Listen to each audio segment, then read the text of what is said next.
ГСП онлайн. Городские новости сейчас. Вечер четверга для ухтинских любителей хоккея стал по-настоящему знаменательным. На лед дворца имени Капустина вышла команда «Российская пресса». Коллектив соединяет вместе именитых представителей средств массовой информации, объединенных общей страстью к хоккею. Команда образовалась в 2001 году и за это время успела сыграть не только на российских аренах, но и даже с президентом Беларуси. Однако, несмотря на пролетевшие годы, удалось сохранить самое главное – дух команды, присущий ей с момента основания. Команда тренируется каждую неделю. Я тренируюсь раз в год. Я уже об этом сказал.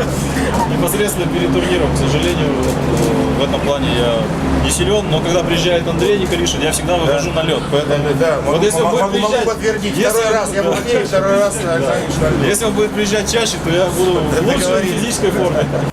Соперниками прессы в матче стала команда «Газпром-Трансгаз Ухта».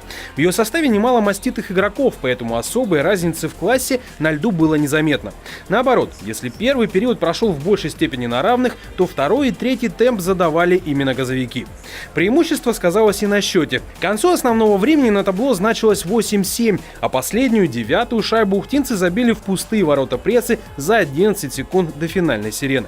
В составе команды «Газпрома» на лед вышел и гендиректор предприятия. Как была журбанда, так и осталось. Мы просто немножко переформатировались, переквалифицировались, стали более цивильные, потому что многие ребята, которые начинали и создавали эту команду, уже выросли из обычных стендаперов, да, журналистских, да, метров журналистских. Естественно, статус не позволяет уже.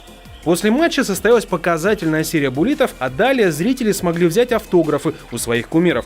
В ближайшие дни у команды российской прессы насыщенная программа. Уже в пятницу их ждут в Воркуте, где также пройдут матчи и мастер-классы.